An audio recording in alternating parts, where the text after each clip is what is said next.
All right, so we are recording here. Veronica, you are up first. I'm gonna go ahead and start the timer, and then whenever you're ready, take it away. Sure. Thank you.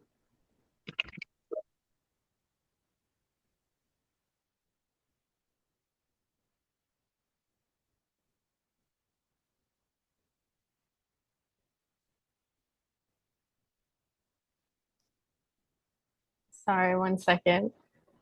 Um, Okay, I'll start the timer once you're all set up. okay.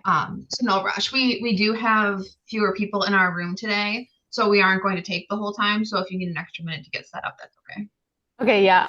Actually, would I be able to come back in? It's asking me to like re reopen Zoom uh to share my screen. Sure. Is that okay? Um, Okay.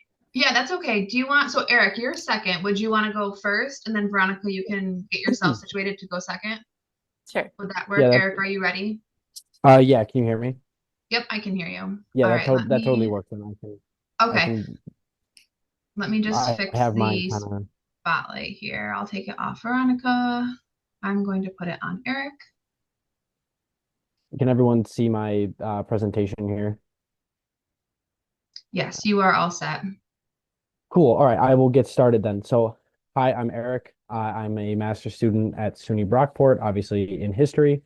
And I am presenting my research on the historiography of the Reconstruction era, particularly focused on modern interpretations. So just like some kind of questions to kind of formulate kind of my presentation. Kind of what and when is Reconstruction? What is historiography? How are these historians interpreting this period? How are these books that I'll be discussing kind of in dialogue with one another? And kind of wrapping up, why is this topic still relevant today? So first, to kind of go back, I'm sure some of us are kind of as American historians might be familiar with what the Reconstruction era is. It's approximately the period following the Civil War, from 1863 to 1877. And historiography is kind of the study of historical writing and how historians have written about that history, their methods and theories, and how they've influenced each other. So to kind of jump right in, the origins of kind of the modern Reconstruction historiography that I've looked at kind of go back to two books in particular, Eric Foner's Reconstruction, America's Unfinished Revolution, and The Wars of Reconstruction by Douglas R. Edgerton. Both these books are kind of the cornerstone pieces of the modern historical interpretations of Reconstruction. Both books are cited multiple times by the other three books that I'll mention today throughout their writing. And these again are just the major influences, not just on the three books that I'll talk about today, but pretty much any book post, especially 1990, and now post like 2012, post 2013, reference both of these books in some way and kind of build on their research going forward. So as well, one of the main things I'm going to discuss is as well the two current schools or interpretations of Reconstruction. On one side, you have what have deemed the long Reconstruction historians. This school focuses on the positive aspects of the Reconstruction era, mainly progressive government policies, and African American participation in government at the state, local, and federal level. And they often will extend the period beyond that traditional 1877 date, and look at some of the continuations of that policy and how African Americans either didn't or continued to participate in government well until the turn of the century. And then the other side that I examine is what I call the short or dark Reconstruction school. This period, or these historians focus on the violence of Reconstruction, actors such as the Klan, the White League, and other imitators, and how their actions and how African American responses to those influence the period and the outcomes for Reconstruction. They often agree that Reconstruction ends in 1877, and some argue that it ended sooner, hardly ever began, those type of things. So to get into the first book that I discussed, the first book that I looked at was Manisha Sinha's brand new book that came out about a year ago now, The Rise and Fall of the Second American Republic. She positions Reconstruction as an era of interracial democracy, pinning the period from 1860 to 1920. So as you'll see, extends far beyond that 1863 to 1877 date. She mainly focuses on the role of abolitionists, women, and African Americans, and how they were crucial to the progress of the period. Again, she focuses on the progressive nature of the period.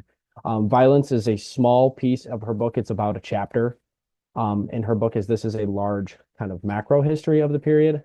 And her main argument is to position the 19th Amendment and women's suffrage as the last Reconstruction Amendment, arguing that women's role in Reconstruction positioned them seeing African Americans gain rights through constitutional amendments, such as the 14th and 15th Amendments, that they could push for the same thing, and that they wanted a 16th Amendment, but were unable to secure that during Reconstruction. But the legacy of that propelled them to continue that fight throughout the 19th century and eventually win their victory in the 19th Amendment later on.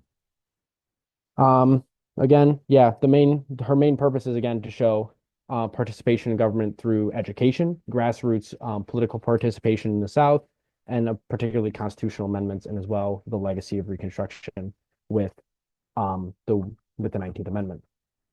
The second book I looked at was I Saw Death Coming by Kidada Williams. I will say this is probably my favorite book of the three, just to kind of put my own bias out there. But what Williams does is she studies how Klan night riding attacks and Klan violence in general affected African Americans during Reconstruction. She positions this as the other war, that this was the key to dismantling Reconstruction. Basically, she positions that ex-Confederates organized into these groups such as the Klan, the White League, the Red Shirts, to terrorize African Americans as they were the symbol of Reconstruction. She also demonstrates ideas of kind of generational trauma, and also presents arguments of possible genocide against African Americans in the South. Her main focus is, again, violence and how that affects pretty much everyone in the family, not just men, but women and children, those who experience the violence, those who witness it, and how it kind of forces what it does to them psychologically, and also in a literal sense, having to sometimes abandon the lives that they have managed to build during Reconstruction. One of the great things she does is using primary sources, such as the Congressional Klan hearings from 1871 and 1872, and reinterprets them in a new way, because they had been used before, but she demonstrates how they can be used in a new historical light. Her and my next book, they come to similar conclusions about Reconstruction, while working kind of at the same time and having no contact or communication with each other. So that kind of leads me into my third and final book, which is John Patrick Daly's The War After the War, A New History of Reconstruction. This basically is probably the most different of the three. What it does is positions Reconstruction as the Southern Civil War, looking at how the Klan violence that Williams looked at is basically a war within the South, and that there is African Americans and their white Union allies organized to fight back against the violence of Reconstruction, and that this Civil War is split up into three distinct phases: the terror phase, the guerrilla, and the paramilitary. He positions African Americans and their white Union allies in a biracial coalition versus what he deems ex-Confederate extremists. So he takes Williams' terminology as well and kind of ups it to a certain extent. What he also does is he brings forgotten figures to the forefront of his history. Those such as those who are photoed on my right here, Edmund Davis, the 14th governor of Texas, as well as others such as Adelbert Ames, the governor of Mississippi, and Powell Clayton, the governor of Arkansas. He also demonstrates how Klan violence imitates violence from enslavement, but also how resistance to that violence continues over. And again, African Americans are central to all three of these histories, especially here. And again, it's about positioning how violence completely upends Reconstruction and showing it as a war, and that this war is distinct from the American Civil War in terms of tactics and goals, as this is a more local and state conflict and has no role with the federal government at all. And there's not really many pitched battles. like the American Civil War or men in uniforms and those kind of things. So some of the last things I want to show here to kind of wrap up what I've been talking about is as well historical sources. This cartoon is from Harper's Weekly during the time and kind of shows the victory of those white supremacist terror groups such as the White League and the Klan, and how they have completely destroyed African Americans' vision for Reconstruction, and that they're now living under a system that's worse than slavery. And this again shows that the things that these historians are talking about were known at the time and were very relevant to how certain people were interpreting these events. And then to kind of wrap up why this is relevant today, this photo, I'm sure as we're all aware, is from January 6, 2021, of a man carrying the Confederate flag into the U.S. Capitol building. The Confederates never made it anywhere close to Washington, D.C. or the Capitol building during the Civil War. But almost 160 years later, it feels as though the legacy that these groups have won during Reconstruction and subsequent years has kind of come back and is still relevant today. And those who are kind of wishing to return to some of those pastimes are still around today, and that we're in a very interesting time with these things. So.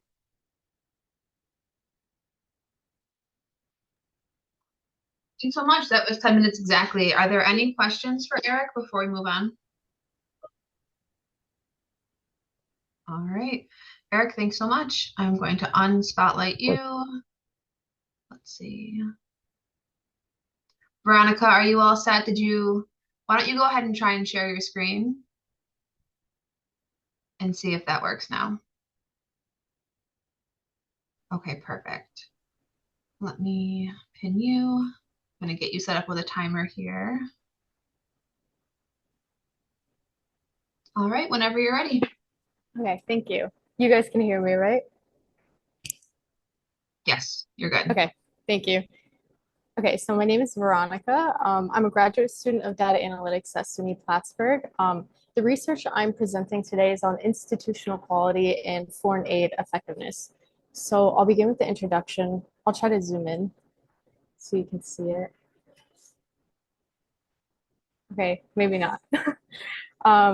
Okay, so basically for the introduction, the study is derived from the question, why does foreign aid work in some nations and continuously fail in others? So foreign aid is not like what it was during the Marshall Plan when the US was able to rebuild Eastern Europe. So in fact, foreign aid was successful in these countries because they had already institutionally strong governments. Now we focus on developing countries when we're dealing with foreign aid, and a lot of those countries do not have the institutional rigor that we saw in Eastern Europe. So foreign aid is a critical tool for economic development, yet its effectiveness remains inconsistent across countries. We can look at countries like South Korea versus Lebanon. So in South Korea, it took just a short amount of time for them to be able to build a pretty developed economy and have a strong institutional ruling in that country, compared to Lebanon that has historically politically unstable environment. And the central issue that a lot of people have found with these discrepancies is actually institutional quality and corruption. So corruption weakens governance, institutional trust, and it diverts resources. Strong institutions, on the other hand, promote transparency, accountability, and sustainable economic growth. And this study explains how corruption impacts the future of foreign aid effectiveness using machine learning models and predictive analytics to forecast the future trends of corruption based on current anti-corruption policies and efforts. So the theoretical framework, it's pretty basic. It's seen in not just the development economics, but just economic theory and even theory in social sciences. So it's the principal agent theory, which is governments receive aid, they are the agents, and they could misuse these funds instead of working in the interest of donors, who are the principal. In rent-seeking theory, political elites often capture aid for personal enrichment, reducing its impact on public services. And in conditionality theory, aid effectiveness improves when funding is tied to governance reforms and institutional improvements. For the data and methodology for this study, I used 22 developing countries and 3 developed countries. These are not particular to any certain region. These are just countries that had a certain level of corruption in them. I used the years 1996 to 2023, so spanning 27 years. My variables are GDP per capita, which is an economic growth measure, corruption index, which will serve as the dependent variable in this study, foreign aid, institutional quality indicators of rule of law and political stability, foreign direct investment, population growth, and war as a binary variable. So essentially, if war is present, it'll be a 1. If war is not present, it'll be 0. So the predictive models I used were random forests with bagging, XGBoost, neural networks, ridge regression, ARIMA time series.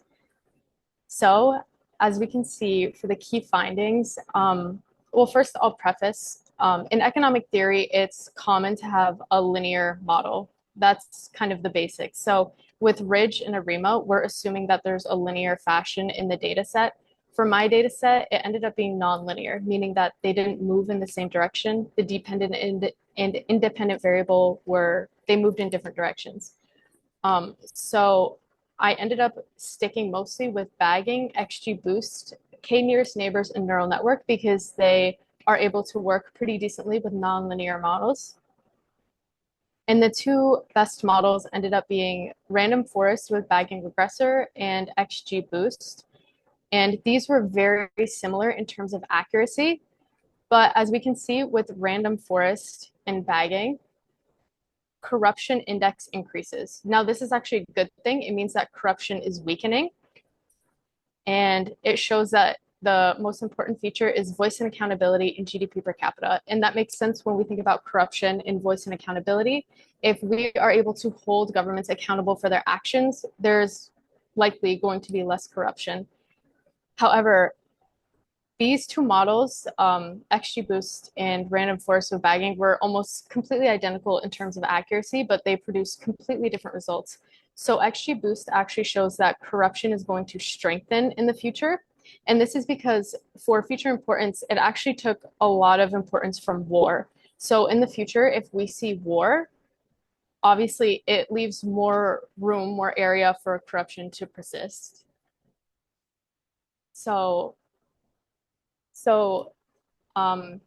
As a summary, corruption is projected to decline in the studied countries based on the model with the highest accuracy, which is random forest with bagging regressor. Sorry, the lights went out.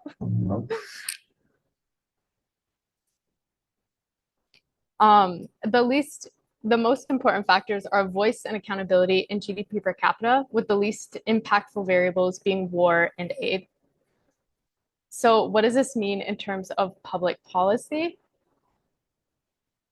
So since I'm studying institutional quality and foreign aid effectiveness, we want to understand how foreign aid can become more effective. Especially recently, we've seen a lot of issues with US aid in the newest presidency.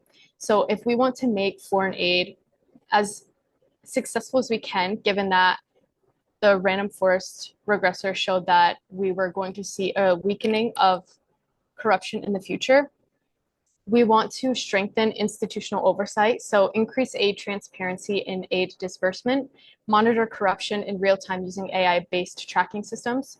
We want to tie aid to governance improvements, so implement conditionality-based funding, for example, linking aid to anti-corruption policies, encourage public financial accountability in recipient nations, because aid alone cannot solve economic issues. Strong institutions must be built alongside it. And then we could also use prescriptive analytics to optimize aid distribution. So machine learning can identify high-risk regions for corruption, and aid should then be directed to countries demonstrating real governance reforms. So I'm kind of working on that right now. Essentially, what we want to do when we're optimizing aid is look for countries that have a certain threshold of factors that help lower corruption. So in my study right now, we can see that internet penetration, rule of law, and freedom of press are very strong factors that help with anti-corruption efforts. So we want to create a threshold when we are allocating aid so that countries who are below that threshold, instead of receiving economic foreign assistance, it is strictly used for humanitarian assistance. And if they're above that threshold, then they could receive a mixture of both humanitarian and economic foreign assistance. And that is my study.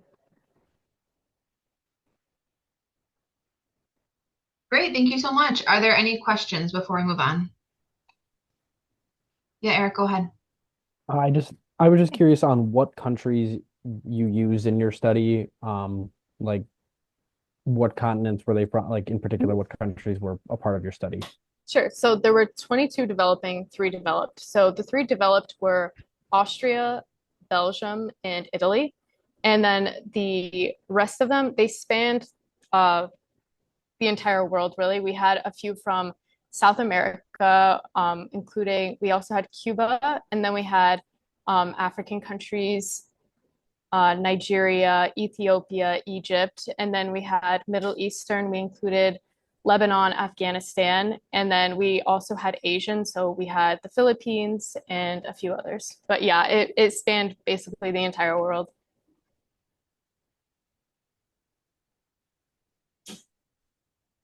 Any other questions? All right. Thank you so much. You are all set. Thank you. I'm going to take the pin off of you. William, you are up next. If you want to get yourself situated and try and share your screen here.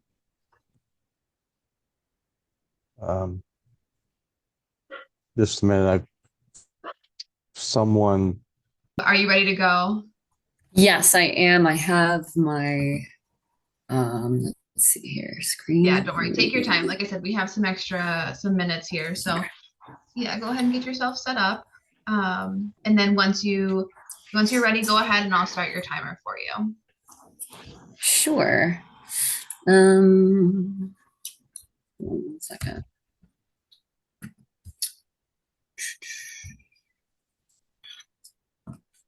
Are you seeing my poster?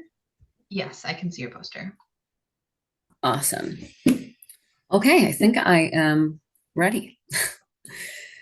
Hello everyone. My name is Bridget Mescal. I am a faculty librarian at SUNY Brockport, and I am also a graduate student at SUNY Brockport for Women and Gender Studies Advanced Certificate Program. And today I'm going to be talking about some philosophies rooted in historical materialism, feminism, and antinatalism, and discussing how I've synthesized these in order to create a framework of a working manifesto. It's like an in-progress manifesto on antinatalism and feminism. So these two perspectives are very, very misconstrued at large. And so they're really hard to untangle. So that's why I provided some definitions here. Now, feminism is usually seen as, I guess, popularly seen as for white women and for issues surrounding white women's rights. And a lot of people shrink away from feminism because they don't see it as this holistic mechanism or tool that we can use in order to attain equality for everyone.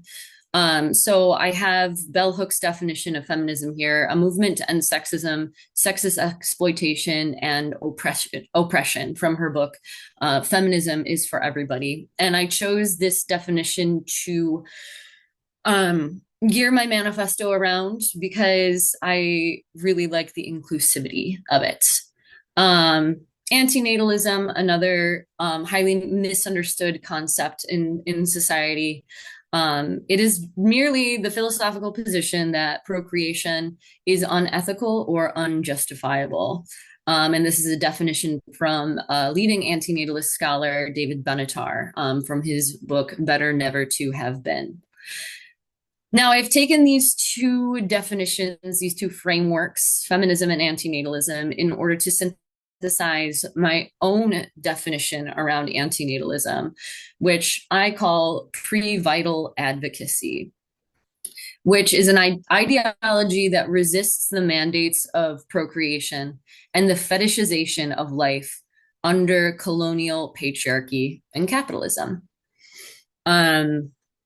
And then just here at the bottom for your reference, I have pronatalism or natalism. There are some nuances between them, but you'll hear one or the other terms used like interchangeably a lot. So these are ideologies or policies that advocate high birth rate within a community. So there are many different ways to define all of these. I've strategically chosen these definitions to fuel my manifesto. So here are some screenshots over here of what it looks like. It's a pamphlet, and like I said, it's a work in progress. So this is just kind of the outer shell of the pamphlet. And then over here we have the manifesto framework at a glance. So I'll go through each of these points with you. Much of my manifesto can be traced back to traditions of queer theory, ecofeminism, the theory of consciousness, political thought, reproductive justice, and so many more things. But just to name a few, there you go. So then my first point here,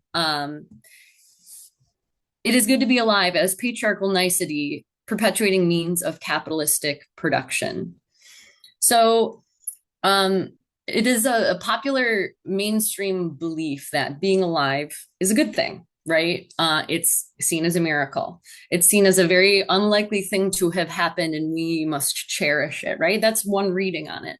That is the popular reading. And anyone who questions that or holds a different opinion is hailed as a philosophical pessimist. The phrase and unspoken law that it is good to be alive is a tool of our patriarchal oppressor, arguably, right? So that's the first tenet. The next is that pronatalism is a compulsory patriarchal practice. So this is kind of rooted in compulsory heterosexuality, is kind of where I'm judging this concept up from, but pronatalism emphasizes the importance of parenthood and childbearing as moral imperatives in our society. It demands society, especially those in society who are womb-bearing individuals, to prioritize reproduction. So it is baked into our society in the form of rape culture, of pro-life ideologies, of sociocultural and political exaggerations around biology, government policy, capitalism, the media, you name it. So my next tenet here is a call to action, is to critically engage with pro-natalist coercion. Because the greatness of being alive is baked into our culture, few people question it and vilify antinatalist ideology as a reflex. They jump to conclusions like antinatalism as child hatred, antinatalism as eugenics, or antinatalism as classist. I think there is a ready framework to reject antinatalism, and we must unite to philosophize one for pronatalism, something to reject pronatalism if we want to dismantle and radically change society for everyone. And just as there is a ready framework for patriarchy as supremacy, we have nullified, marginalized, and constantly rejected the already existing frameworks and continuously reject potential frameworks for a matriarchy. So we have the reigning ideology, and then we have the ideologies that are the undercurrent of that and that are either erased from society or misconstrued, misrepresented. So you have patriarchy to matriarchy, and you have pronatalism to antinatalism. For time, okay, we got 2 minutes and 24 seconds. I'm gonna probably abridge the rest of these. But okay, so my fourth point is conscious bodily sovereignty as ultimate freedom. So antinatalism and pre-choice philosophies and practices are not mutually exclusive. You can be pro-choice and you can be antinatalist. It all has to do with where you're cosmically aligning your understanding of consciousness, right? And that has to do, I mean, you can say the same thing about pro-life versus pro-choice, right? It's where you seeing a human life as starting, right? So no one gave consent to exist, technically, because consent is not possible before one exists. There's currently no evidence of pre-vital existence. Ultimate cosmic bodily autonomy would be to respect the lack of that possibility. However, womb-bearing individuals exist and have the opportunity to give consent. Respect for conscious bodily autonomy is imperative to humankind. And I think until we understand that as a society at large, there's no moving forward. My last two tenets here are motherhood as a tool of oppression. And that's my largest feminist argument in this manifesto. And to the ultimate goal here is to liberate yourself from patrilineal cycles. So if you procreate within the context of a patriarchy, procreate for yourself and for femkind, not your husband, not the pressures of society, and definitely not the patriarchy. Yes, so we have like 22 seconds. Sorry, I kind of like went on there, but does anybody have any questions for me?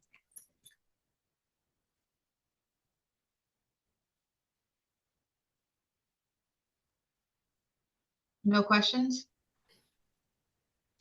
All right, thank you so much. You are all set. Thank you. All right, William, I do have your presentation here. Let me just get you set up. I will get your... Yeah, thank you. Yeah, of course. I'm going to share my screen. Okay. All right, can everyone see my screen here? Okay, all right. You have the 10-minute timer and go ahead whenever you're ready. So you can see basically the way I've laid out my presentation here is just one frame. I'm approaching retirement, and so part of looking at retirement is to do writing of historical fiction. What makes it kind of different here, I am a professional historian. I have taught at SUNY Monroe Community College now for 22 years. I do think it's important in thinking about historical fiction is to understand that the emphasis is on the fiction and not on is far less on the history. I think this is important because historical fiction, or as I'm conceiving it, is written predominantly to entertain. Written predominantly to entertain myself, written predominantly to entertain others. And so the emphasis really then has to be upon the various elements that make up a compelling story and how that story progresses from beginning to middle to end. So for example, if we take a look at the far right here in the smaller type, beginning with the conveying of story, it is important that this is an act of transmission and that it requires basically the depicting of how characters react to, as what is called there, an engineered series of events, and what it means to the characters involved. This is an important element of writing historical fiction that people would enjoy reading. So therefore, when we talk about historical fiction, we're talking about an interplay of elements, as I discussed in item 4, character, setting, dialogue, theme, plot, conflict, and world building. The thing to understand is that historical fiction is not history. Okay, it should never be used as history. The role of the history in historical fiction, as I say in number 2, is to achieve a plausibility. And what the history does when it's used properly, and that means just an accurate portrayal, it helps provide a verisimilitude to the story. But for example, back in the 1980s, late 1980s, the film Mississippi Burning was criticized by some because it would say, well, it departed too much from the history. Mississippi Burning was a film. It was a movie. It was not meant to be a documentary. So the idea here is that it does require reader to make that distinction in their mind, that if they're reading something, this is not, in a sense, a reconstruction of a past event. It is using an element of the past to then portray a fictional tale. And that is important, in that historical fiction is meant to really be read for entertainment. And people can read and enter into a world, a fictional world created by a writer, to basically then enjoy a type of film being played in the mind. Now, I know I'm dating myself. I am referring to the presence here of the old 35, 16 millimeter film rather than, say, today's digital. I'll take that as one consequence of living in Rochester, New York, which is the home of Kodak.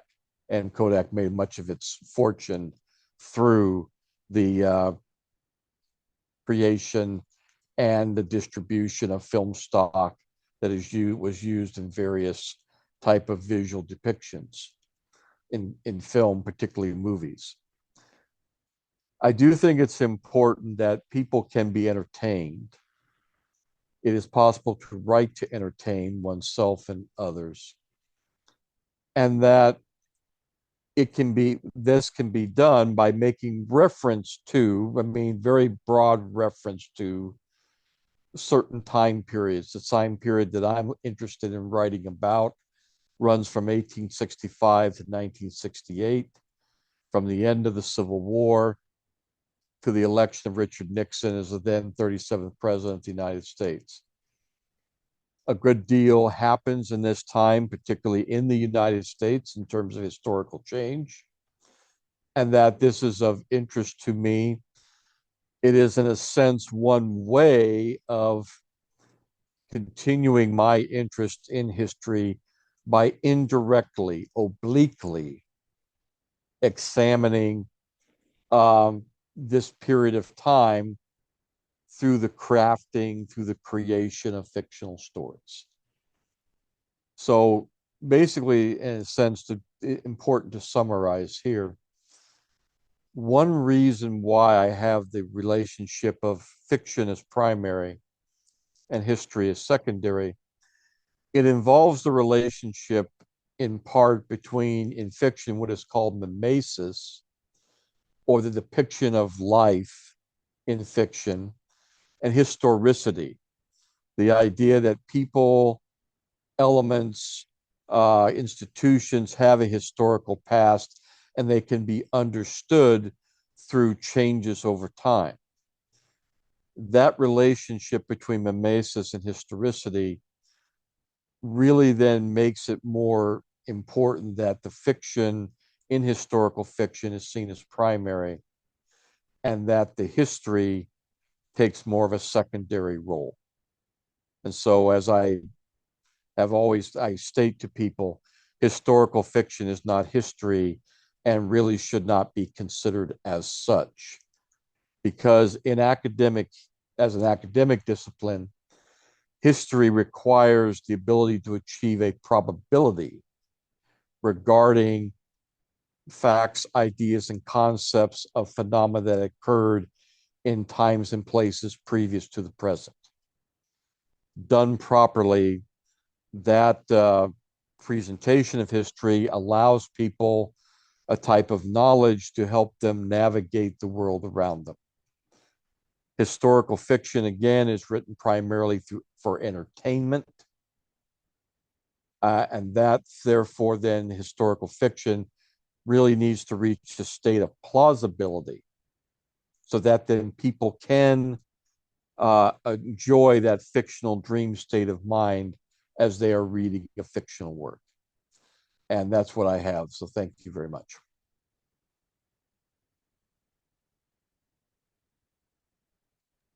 All right, thank you so much. Let me just get myself situated here. Okay, up next, let's see, is it Tonette? Are you here? Yes, I am. Yes. All right. Can you hear me? I can hear you now, and I can see you. Excellent. So let me take this and pin you. Go ahead and try and share your screen for me. Okay, hang on.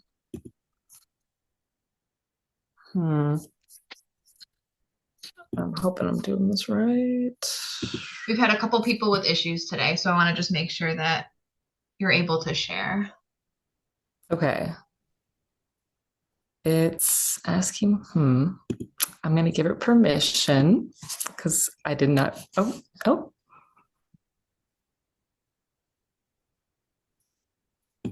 All right. Okay, I think it's, all right, hang on. Didn't even realize I had to give him permission. Okay, Yeah, no okay, I'm going worries. to try it now. That was easy. Okay. Perfect. All right, I can see Excellent. everything. So once you are ready and set up, you can go ahead. I will start the 10-minute timer.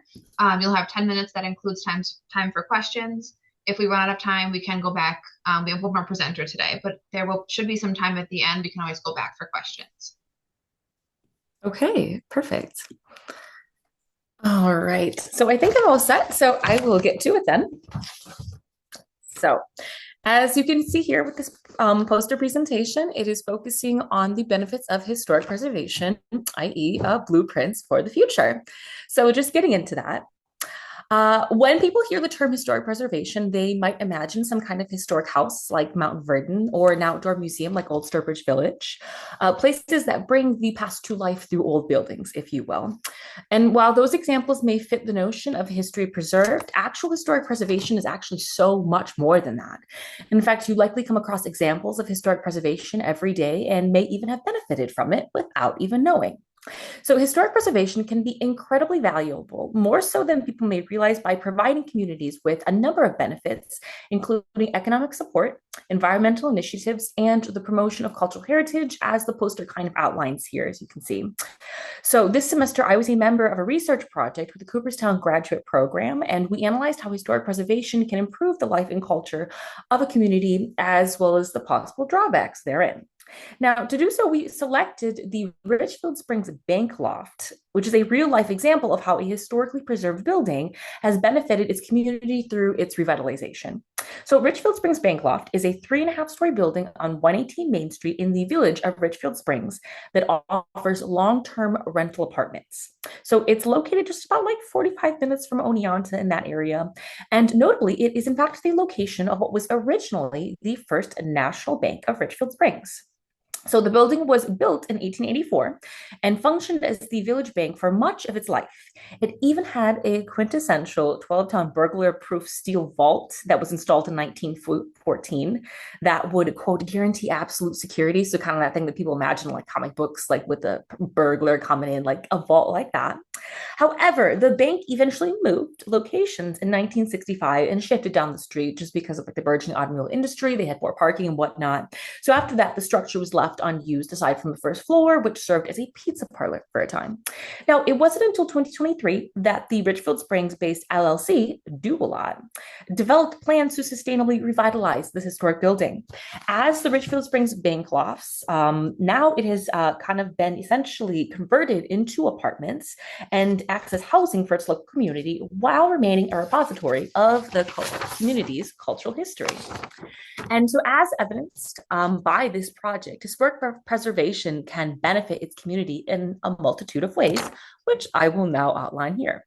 So starting off, preserving historic buildings reduces waste, resource consumption, and energy use. Specifically, preserving historic buildings allows for a reduction in the carbon footprint by maintaining embodied carbon, which is a measurement of energy used in the process of building, from the extraction of raw materials to the final installation of the finished material. Essentially, it's repairing, restoring, and maintaining a historic property, which consumes less energy than demolishing buildings and constructing new ones. Historic buildings can also be upgraded with new technology to maximize energy performance, all while maintaining their historic integrity. And the bank lofts in Richfield are a great example of this, actually. They have sustainable retrofitted features, which include precisely fit triple pane windows, which we will actually come back to because those are a little controversial. Airtight ceiling to maintain indoor temperature while blocking drafts, moisture, and pollutants. Entry canopy to reduce heat gain through glass doors, and a canopy with solar PV to provide electricity for the building and provide shade for the parking lot. Next, historic preservation practices can invigorate local economies. So the Advisory Council on Historic Preservation identifies 4 main ways to do this. So first, we have job creation and household income from preservation work, which essentially means a robust historic district can support significant job creation, basically, by hiring people to come in and do the work and whatnot. Second, there's heritage tourism, which is a big one, because tourism obviously is a major worldwide economic driver. And heritage tourists are actually more likely to stay longer and spend more money than other tourists. Third, there is an increase in property values. And that means that essentially properties on the National Register of Historic Places, they appreciate in value. So preservation of an individual property increases the value, but so does the preservation of those around it. And then fourth, we have Main Street revitalization, which is actually a big one for this particular project that we were studying. So in the last 40 years, many wildly successful initiatives have revitalized historic business districts. So organizations like Main Street America provide towns and small businesses with resources, grants, and educational opportunities. So we see, as I was describing, a lot of this happening with the Richfield Springs Bank Loft project. Dula LLC's efforts and reuse projects provided construction jobs for the community for the past 2 years. The building itself has also gone from being a vacant, unusable building to a new, again, loft apartment style space with 9 units. And its ground floor is actually being converted into a commercial space that will house new businesses to benefit the area. So overall, it's essentially revitalizing a main part of the street, which can greatly benefit the business by attracting more people and in turn generating and helping with the local economy. Also then, along with that, historic preservation can support local communities by how it promotes and safeguards cultural heritage. So historic structures are intrinsically intertwined with the influences of the societies that have created them, as they reflect intangible traditions and expressions of culture. And by enabling local communities to preserve their historic buildings, and this allows the stories embodied by these structures to live on and be shared with future generations. So in Richfield Springs' case, the village has a rich history that dates back to the 19th century. And the First National Bank is, as I said, an excellent example of how the area is growing prosperity and cultural influences with its elegant, like Edwardian interior that it has and its steel vault, all of that together. So today, evidence of that socio-cultural history has been retained by the building's revitalized interior because Dula LLC has made efforts to retain every brick, period molding, embellishments, mosaic tiles, transoms, even the vault itself, they have managed to save. And so now the structure's revitalization can stand as kind of a new and updated version of itself, well, breathing life into the downtown. So while historic preservation has many benefits, there are some drawbacks to consider. And at the end of the day, historic preservation can be incredibly expensive and time consuming. So it certainly is not for everyone, depending on their economic status and personal motives. And so as you can see, kind of in like the bottom half of the poster that we have here, essentially we used Richfield Springs Bank Loft's windows as a way to illustrate some of the possible drawbacks and roadblocks that you may face when developing a project. See, windows are actually a rather tricky facet to consider when updating a structure to modern standards.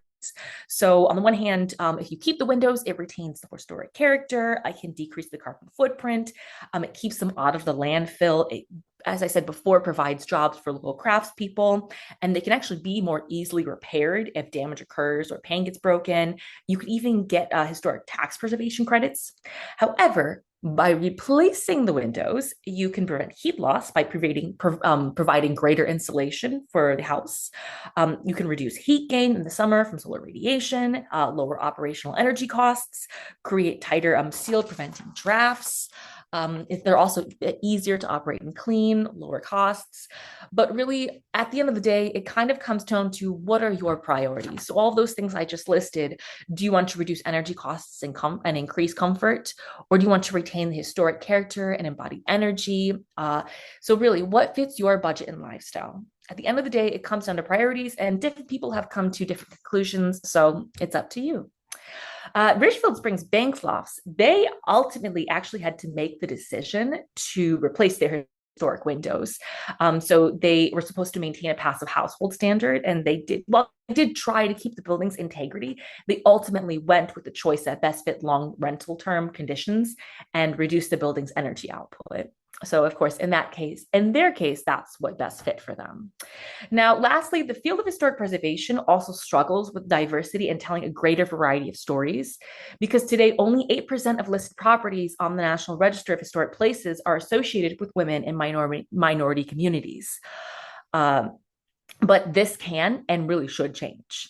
By prioritizing properties with ties to culturally or ethnically diverse communities, we can support local communities in their efforts to share their culture. So although the Advisory Council on Historic Preservation's 2022 Equity Action Plan was shut down in 2025 due to executive action, this is not the end. Local and state governments, as well as members of diverse communities themselves, can still take initiatives to support and protect their cultural heritage through historic preservation. So, as I said, the Bank Loft in Richfield Springs, New York, sets an excellent example of how historic preservation practices can revitalize the architecture of a building and its history, and in turn, the community. And like with the Bank Lofts, historic preservation can not only be a way to preserve the past, but it can also provide blueprints to guide us in preserving what we have for a better future. Thank you. If there's any questions, I know we have, I ran out of time, but there we go. Yeah, you're okay. Are there any questions?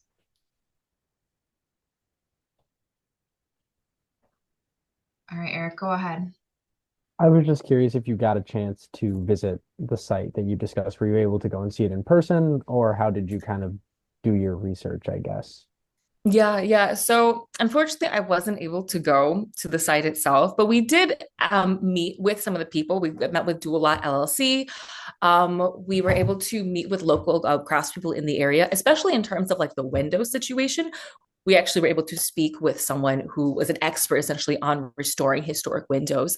And we got to go to his workshop and really get an in-depth idea of how that kind of works with these types of windows and situations. But I said, I'd like to try and go to the Richfield Springs area. It looks really cute. They have like special springs that are, the history is really neat if you like kind of Gilded Age period and like 19th century history. But yeah, as I said, good place to visit, driving that historic tourism. And then I guess I have a follow-up. Have you thought about doing this with other historical buildings, possibly? I know there's a lot here in Rochester, as well. So I was wondering if you were maybe going to continue to do this kind of research, or where you think you might be going next. Yeah, so I'm part of the Cooperstown graduate program, and we are a museum studies program. So we do tend to work a lot with historical places in the area, different organizations. The class that I was in specifically was the historic preservation course. And so, like I said, we had this wonderful opportunity to work with this local project. Essentially, I just kind of just learn from them. Ideally, I would love to try and do more in the community next semester, possibly, because like our program CGP is based in Cooperstown. I'm not sure if you're familiar with Cooperstown, but it definitely has a lot of very historic buildings in this area, and it's very ripe with lots of stuff essentially like that, those kinds of projects. That's actually where we met, like in that area was with that craftsperson I was describing. So hopefully there is lots of opportunities in the future to do that more. But yes, we do hope so. Any other questions to wrap up here? No? All right, you are all set. Thank you so much. Excellent. Thank you. Our last presenter on the list is Shu, but I don't see them here. Shu, you're not here, are you? Okay. So at this time, we are wrapped up in our room here. Feel free to head back to the main room if you would like to join another breakout room. There are still groups that are still presenting. Looks like your options for that. Biomedical informatics is room 1. They are still presenting. Who else is going here? Environmental science is room 5. They're still presenting. Medicine is room 7, and mental health and psychology is room 8. So those groups are still presenting. Feel free to go back to the breakout room or the main room and choose another breakout room if you would like. If not, you can take a break here and we will have the closing session, I think in about 30 minutes. Anything else? Any other questions? Feel free to stay behind and let me know. But other than that, you're okay to log off and have a great day. Thank you guys so much. Thank you.